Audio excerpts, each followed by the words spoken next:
Bonsoir et merci d'être avec nous. Merci beaucoup. Alors à première vue, ce n'est pas vraiment ce que l'on peut appeler des résultats serrés. Vous attendiez à un tel score pour Brice Oligui Nguema? Alors, tout en sachant raison garder, nous nous attendions à un plébiscite. Peut-être pas aussi élevé que celui-là, parce que la politique nécessite beaucoup d'humilité et elle réserve des... Selon plusieurs analystes, même Omar Bongo n'avait pas atteint la barre des 90% lors de son règne. Absolument. Alors, il faut dire que le parcours de Brice Clotaire Oligui Nguema est assez atypique. Il a très rapidement, en 18 mois, montré aux Gabonais que l'on pouvait compter sur lui. Le bilan de la transition a largement militer en faveur de ce score, pour préparer ce score. Alors justement, en parlant de ce score, comment est-ce que vous le définiriez ce soir? 90,35%. Un plébiscite. Et ce plébiscite est lié à la crédibilité non seulement de l'action posée durant la transition, mais également un projet de société crédible. Pourquoi il est crédible, monsieur? C'est parce qu'il repose sur les attentes immédiates des Gabonais. Nous avons eu affaire à des politiciens théoriciens qui cherchaient le développement en dehors des attentes du peuple. Or, nous avons un plan d'action qui commence par le basique, l'eau et l'électricité, le quotidien. Priorité numéro 1. Priorité numéro 2, lutte contre le chômage et l'employabilité des jeunes. C'est là les problématiques des Gabonais au quotidien. Et naturellement, la poursuite de ce qu'il a commencé en termes d'investissement au niveau des infrastructures. Alors, selon le ministère gabonais de l'Intérieur, 78,87% des Gabonais de la diaspora ont voté en faveur de Brice Oligui Nguema. De quelle façon êtes-vous parvenu à les séduire? Nous avons expliqué ce qu'il a fait pendant 18 mois à la tête de l'État.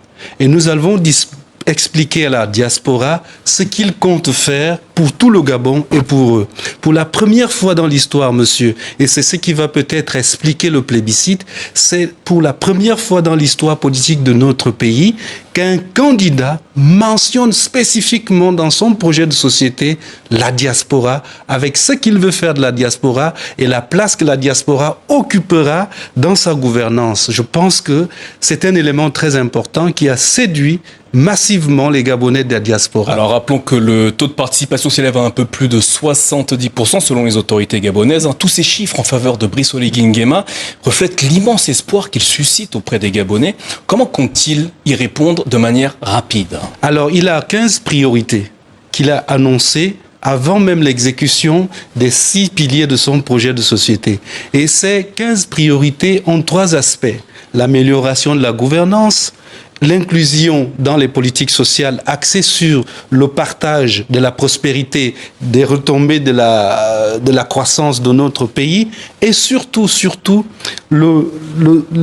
mettre l'accent sur l'humain. Ce qu'il a commencé à faire. Vous savez, il y avait des disparités entre le Gabon est l'un des rares pays du monde où il n'y a pas de classe moyenne, où on est extrêmement riche, où on est extrêmement pauvre.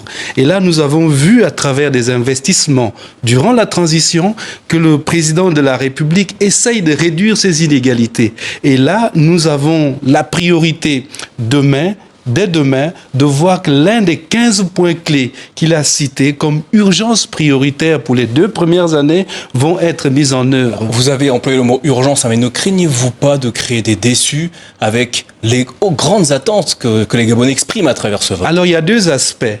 Les aspects liés aux urgences pour pallier justement aux inégalités et les investissements de longue durée.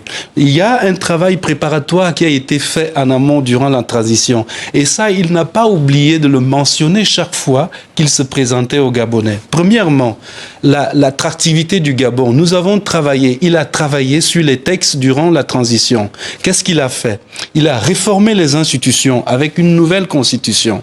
Il a créé un cadre politique apaisé avec le nouveau code électoral. Et il a surtout diversifié les partenariats qui font qu'aujourd'hui, nous avons les Français, les Chinois, les Russes, le partenariat Sud-Sud.